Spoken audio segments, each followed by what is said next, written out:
मतलब कान में सा करके बजेगा वैसा निकल जाती है बगल से। इधर भारत ने बड़ा धमाका किया, उधर सबसे पहले पाकिस्तानी सेना को अग्नि 5 के रूप में अपना काल नजर आने लगा।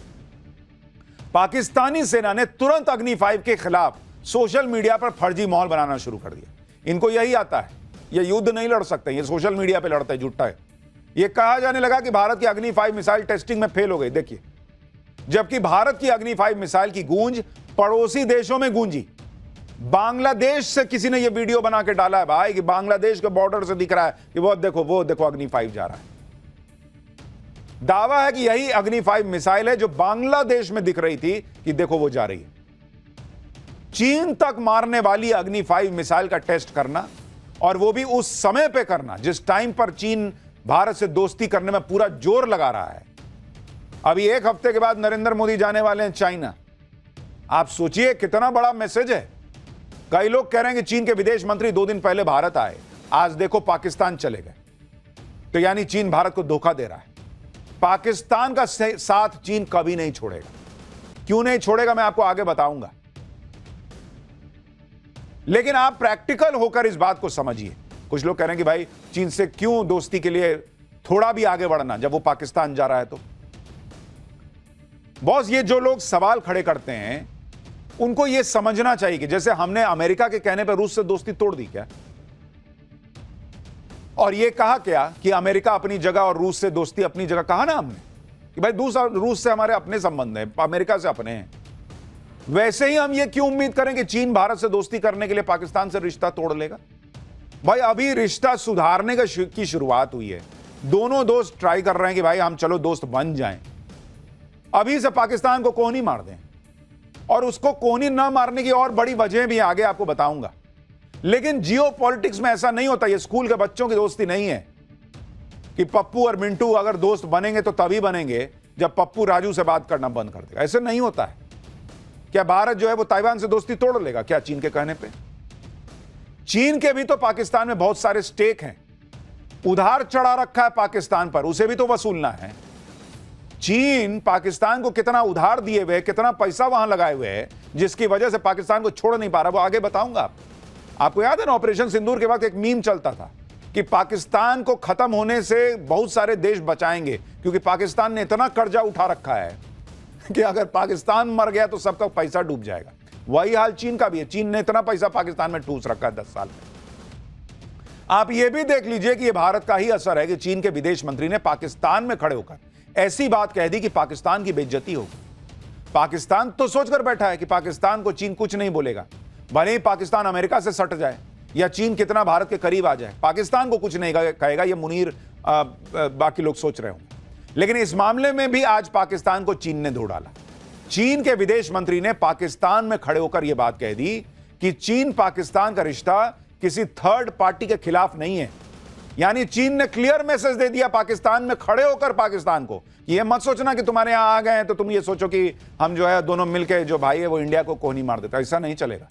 चीन और पाकिस्तान के बीच कोई एंटी इंडिया अलायंस नहीं है, यह भी उन्होंने कह दिया। चीन का मकसद सिर्फ रीजनल स्टेबिलिटी को बैलेंस करना है। यानी क्लियर कट पाकिस्तान को समझा दिया गया चीन की तरफ से कि आए हैं तो यह मत समझना कि हम जो है वो भारत के खिलाफ तुमसे दोस्ती करके और कुछ षड्यंत्र करने आए। चीन का पाकिस्तान से यह क्लियर कट कहना यह कोई मामूली बात नहीं है। चीन ने तो साफ साफ कह दिया कि पाकिस्तान किसी मुगालते में ना रहे कि भारत से दुश्मनी है तो इसलिए चीन पाकिस्तान के साथ है। लेकिन चीन भी एकदम से पाकिस्तान को साइड नहीं लगा सकता, क्योंकि पाकिस्तान को चीन ने भर भर के कर्जा दिया हुआ है। पाकिस्तान को चीन ने $29 बिलियन यानी करीब 2.5 लाख करोड़ रुपए का कर्ज दिया हुआ है। सीपेक के जरिए चीन ने पाकिस्तान में $60 अरब यानी करीब 5 लाख करोड़ रुपए का इन्वेस्टमेंट किया हुआ है। यानी अगर दोनों को ही जोड़ दीजिए तो 7.5 लाख करोड़ रुपए पाकिस्तान में चीन के फंसे हुए हैं। अब कैसे उनको कोहनी मार देंगे बॉस?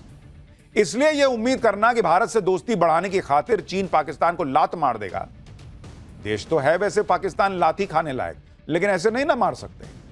तो ऐसा सीधे सीधे नहीं होगा। और ये कोई शर्त भी नहीं होनी चाहिए कि हमसे कर रहे हो तो उससे बात मत करो, ये मत करो, वो मत करो।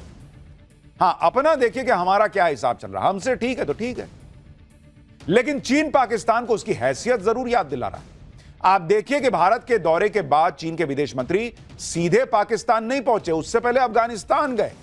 वहां पाकिस्तान के विदेश मंत्री इशाक डार को भी तलब कर लिया कि आओ वहीं आओ। चीन, पाकिस्तान और अफगानिस्तान के विदेश मंत्रियों ने बुधवार को काबुल में मीटिंग की। कमाल की बात यह है कि जिस अफगानिस्तान को तालिबान चला रहा है और जो पाकिस्तान खुद आतंकवाद का सेफ जोन है, इन दोनों देशों को चीन एक टेबल पर लेकर आ गया। इसके पीछे चीन का मकसद है तालिबान से सीधे तालमेल बनाना, पाकिस्तान और तालिबान के बीच रिश्ते सुधारना, अफगानिस्तान को सीपेक प्रोजेक्ट से जोड़ना। चीन के विदेश मंत्री अगर अफगानिस्तान गए, वहां पाकिस्तान के विदेश मंत्री को बुलाया, वहां पर मीटिंग की, तो यह सब पाकिस्तान को दुलारने के लिए नहीं बल्कि लताड़ने के लिए हुआ। क्योंकि आप देखिए कि पाकिस्तान में चीन का सबसे बड़ा सीपेक प्रोजेक्ट लटका पड़ा है। तहरीके तालिबान पाकिस्तान ने चीन के सीपेक प्रोजेक्ट को हाईजैक किया हुआ है। सीपेक के रूट पर टीटीपी का कैसे कब्जा हो चुका है, आप वीडियो देखिए जिसमें टीटीपी के आतंकवादी हथियारों के साथ सीपेक रोड पर नाचते घूम रहे हैं। खबर तो यह भी है कि टीटीपी के लड़ाके सीपेक प्रोजेक्ट से काम कर रहे चीनी इंजीनियर्स और ठेकेदारों को धमकी देकर हफ्ता वसूली तक कर रहे हैं, जिससे चीन पाकिस्तान से चिढ़ा बैठा है। क्योंकि चीन को समझ में आ चुका है कि सीपेक की सुरक्षा कर पाना पाकिस्तान के बूते की बात तो नहीं है।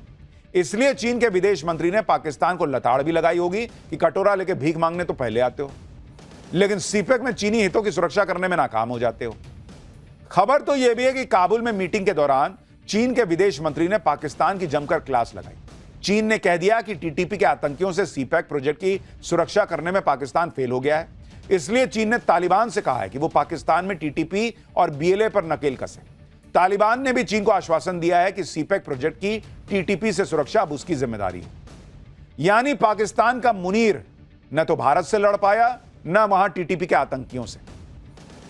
अभी तक सीपेक पाकिस्तान के लिए चीन से पैसे ऐंठने का जरिया बना हुआ था, लेकिन अब सीपेक से अफगानिस्तान को डायरेक्ट जोड़कर चीन ने पाकिस्तान को तगड़ा झटका दे दिया है। पाकिस्तान इस वक्त अमेरिका से जाकर सट रहा है। बलूचिस्तान को तो मुनीर अमेरिका को बेच ही आया।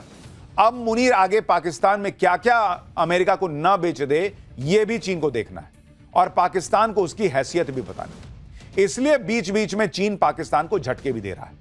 पाकिस्तान के प्रधानमंत्री शहबाज शरीफ जल्दी ही चीन की यात्रा पर जाने वाले हैं, जहां चीन सीपेक के फेज 2 का प्लान ऐलान कर सकता है, लेकिन इसके पहले ही चीन ने पाकिस्तान को जबरदस्त झटका दे दिया। पाकिस्तान में बन रहे सीपेक को चीन की 18 कंपनियां बिजली सप्लाई करती हैं, जिनका पाकिस्तान पर 423 अरब रुपए का बिल बकाया है, जिसे पाकिस्तान ने माफ करने की गुहार लगाई।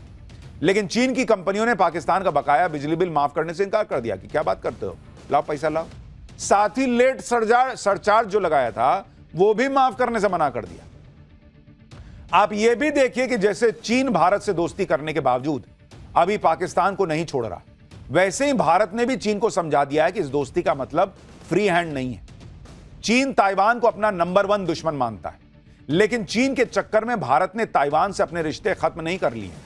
हाल ही में जब चीन के विदेश मंत्री भारत आए थे, तो उन्होंने भारत के विदेश मंत्री एस जयशंकर से मुलाकात के बाद यह दावा किया था कि भारत ने ताइवान को चीन का हिस्सा माना है। चीन के इस दावे से सनसनी मच गई, क्योंकि भारत ने ऐसा कोई दावा नहीं किया था। इसलिए भारत ने चीन के इस दावे पर अपना रुख साफ करते हुए कहा कि ताइवान को लेकर उसका स्टैंड कभी अभी नहीं बदला है। भारत ने साफ किया कि ताइवान के साथ उसके रिश्ते इकोनॉमी, टेक्नोलॉजी और कल्चरल हैं और ये ऐसे ही जारी रहेंगे। दरअसल चीन ताइवान को अपना हिस्सा बताता है और यह चाहता है कि भारत समेत पूरी दुनिया ताइवान को चीन का ही हिस्सा माने, उसे अलग देश के रूप में मान्यता दे। जहां तक भारत की बात है तो भारत 1 चाइना पॉलिसी को मान्यता आया है, लेकिन साल 2011 के बाद से बायलैटरल डॉक्यूमेंट में इसका कोई जिक्र नहीं हुआ है। भाई हमारे ताइवान से रिश्ते हैं, वो चलेंगे। तुम पाकिस्तान से कर रहे हो, हमने मना किया है क्या? हम तुमको कह रहे हैं कि पाकिस्तान से मिलने जा रहे हो तो बोलो कि भाई पीओके जो है वो भारत को दे दो। तुम अपना काम करो, हम अपना काम करेंगे। हमको जब लेना होगा पीओके ले लेंगे।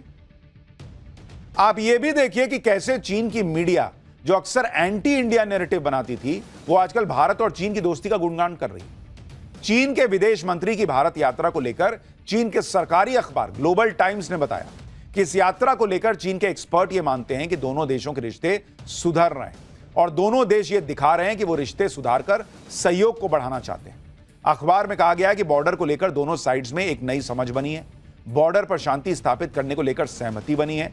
अखबार का कहना है कि जब साल 2026 में भारत ब्रिक्स समिट करेगा तो चीन उसकी मदद करेगा, जब 2027 में चीन इसे होस्ट करेगा तो भारत मदद करेगा। अखबार ने चीन के एक एक्सपर्ट के हवाले से कहा कि भारत और चीन के रिश्ते में स्थिरता आ रही है। चीन के एक्सपर्ट का कहना है कि भारत ने भी चीन के साथ संबंध सुधारने में गंभीरता दिखाई है। दोनों तरफ से बहुत गंभीर, गहरी और दोस्ताना बातचीत हुई और यह सब उस ग्लोबल टाइम्स में छप रहा है जो चीन का सरकारी मुखपत्र टाइप से कही गई है, सरकारी हिसाब किताब। यानी ट्रंप के टैरिफ के खिलाफ चीन अब खुलकर भारत के सपोर्ट में आ चुका है। भारत में चीन के राजदूत शू फेईहोंग ने कहा है कि चुप्पी से धौंस जमाने वालों का हौसला बढ़ता है। भारत पर अमेरिकी टैरिफ का चीन कड़ा विरोध करता है। चीन भारत के साथ मजबूती से खड़ा है। हम सभी भारतीय सामानों का चीनी बाजार में आने का स्वागत करते हैं। यानी चीन भी कह रहा है कि नहीं लगा अमेरिका तो नहीं लगा, तुम चाइना भेजो, भारत का सामान चाइना भेजो, हम खरीदेंगे। चीन ने तो भारत से पिछले 5 साल लड़कर देख लिया कि भारत का कुछ नहीं बिगड़ा, उल्टे चीन का नुकसान हो गया। अब इसी तरह से ट्रंप भारत से भिड़ रहे हैं और इसमें भी नुकसान अमेरिका का ही होगा, भारत का कुछ नहीं बिगड़ेगा। यह बात अमेरिका के अंदर अब बहुत सारे लोग कहने लगे। भारत पर ट्रंप की टैरिफ पॉलिसी की जबरदस्त खिंचाई हो रही। ट्रंप भारत पर टैरिफ लगाकर सोच रहे थे कि भारत और रूस की दोस्ती तोड़वा दूंगा, हो गया उल्टा। उनके चक्कर में एक नई दोस्ती क्रिएट हो गई भारत और चीन की। यही वजह है कि अब ट्रंप की आलोचना तेज हो गई। यूएन में अमेरिका की पूर्व राजदूत और अमेरिका की दिग्गज नेता रही निक्की हेली ने न्यूज वीक में लिखे अपने एक लेख का शीर्षक दिया, to counter China rebuild US India relationship. Donald Trump सरकार की विदेश नीति के 2 प्रमुख लक्ष्य, चीन को पछाड़ना और शक्ति के जरिए शांति हासिल करने में भारत अहम भूमिका निभा सकता है, ये वो लिख रही हैं। बावजूद इसके हालिया घटनाक्रमों ने अमेरिका भारत रिश्तों में तनाव बढ़ा दिया है। निक्की हेली ने कहा कि विशेषज्ञों का मानना है कि भारत को चीन की तरह विरोधी मानना एक बड़ी भूल होगी। भारत को दंडित करना अमेरिका की एशिया रणनीति को कमजोर कर सकता है। निक्की हेली ने ट्रंप को समझाया कि भाई बहुत बड़ी गलती कर रहे हो। उन्होंने तर्क दिया कि भारत सबसे ज्यादा जनसंख्या वाला देश है, यंग वर्कफोर्स है, जबकि चीन की आबादी तेजी से बूढ़ी हो रही है। भारत दुनिया की सबसे तेजी से बढ़ती अर्थव्यवस्था है। भारत का उदय चीन की वैश्विक महत्वाकांक्षाओं के लिए सबसे बड़ी चुनौती है, लेकिन चीन के विपरीत लोकतांत्रिक भारत का उत्थान फ्री वर्ल्ड के लिए खतरा नहीं है। अगर अमेरिका भारत के बीच व्यापारिक विवाद गहरा गया तो सबसे बड़ा फायदा बीजिंग को होगा, जो दोनों एक दूसरे के खिलाफ खेलने की कोशिश करेगा। निक्की हेली ने कुछ एक्सपर्ट का हवाला देते हुए कहा कि अमेरिका के लिए सबसे बड़ा सबक यह है कि चीन का सामना करना है तो भारत को दोस्त बनाए रखना जरूरी।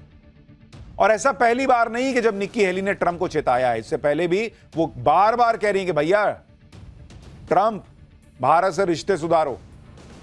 ट्रंप की नीतियों को सिर्फ निक्की हेली ही गलत नहीं बता रही, ट्रंप के करीबी रहे लोग भी उनकी खुलकर आलोचना कर रहे हैं।